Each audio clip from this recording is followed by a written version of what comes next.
पौराणिक मान्यताओं के अनुसार मोहिनी एकादशी की कथा महर्षि वशिष्ठ ने प्रभु श्री राम जी से कही थी। धार्मिक ग्रंथों में मोहिनी एकादशी की तिथि अत्यंत शुद्ध तथा पवित्र मानी गई है। इस एकादशी के दिन व्रत उपवास रखने से यह पूरे वैशाख मास के दान का पुण्य देती है। वैशाख माह की शुक्ल पक्ष की ये एकादशी समस्त पाप और दुखों का नाश करने वाली तथा सौभाग्य और धन का आशीर्वाद देने वाली मानी गई है। इसका व्रत करने से मनुष्य सब मोह जाल से मुक्त हो जाता है। मोहिनी एकादशी व्रत की कथा के अनुसार सरस्वती नदी के तट पर भद्रावती नाम की एक नगरी में द्युतिमान नामक चंद्रवंशी राजा राज करता था। वहाँ धन्य धान से संपन्न वह पुण्यवान धनपाल नामक वैश्य भी रहता था। वह अत्यंत धर्मालु और विष्णु भक्त था। उसने नगर में अनेक भोजनालय, प्याऊ, कुएं, सरोवर, धर्मशाला आदि बनवाए थे। सड़कों पर आम, जामुन, नीम आदि के अनेक वृक्ष भी लगवाए थे। उसके 5 पुत्र थे। इनमें से 5वां पुत्र धृष्ट बुद्धि महापापी था। वह पितर आदि को नहीं मानता था। वह वैश्या दुराचारी मनुष्यों की संगति में रहकर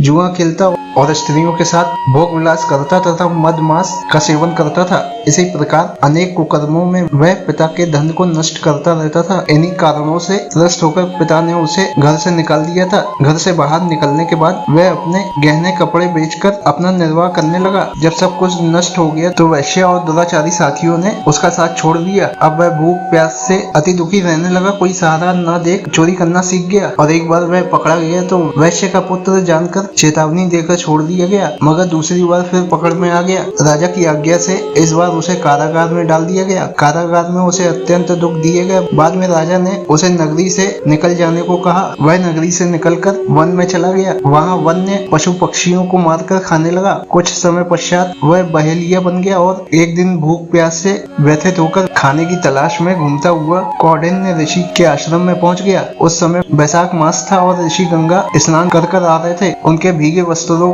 के छींटे उस पर पड़ने से वह उसे कुछ समृद्धि प्राप्त हुई और कौंडिन्य मुनि से हाथ जोड़कर कहने लगा कि हे मुनि, मैंने जीवन में बहुत पाप किए हैं। आप मुझे इन पापों से छूटने का साधारण बिना धन उपाय बताइए। उसके दीन वचन सुनकर मुनि ने प्रसन्न होकर कहा कि तुम वैशाख शुक्ल की मोहिनी नामक एकादशी का व्रत करो, इससे तुम्हारे समस्त पाप नष्ट हो जाएंगे। मुनि के वचन सुनकर वह अत्यंत प्रसन्न हुआ और उनके द्वारा बताई गई विधि के अनुसार व्रत किया। इस व्रत के प्रभाव से उसके सब पाप नष्ट हो गए और अंत में वह गरुड़ पर बैठकर विष्णु लोक को गया। अतः इस व्रत को करने से मोह आदि सब नष्ट हो जाते हैं। संसार में इस व्रत से श्रेष्ठ कोई व्रत नहीं है। इसके महात्म को पढ़ने से अथवा सुनने से 1000 गोदान का फल प्राप्त होता है। इस एकादशी की कथा वैशाख मास के दान का पुण्य देने में सक्षम है। अतः हर मनुष्य को ये व्रत अवश्य रखना चाहिए तथा कथा पढ़नी चाहिए।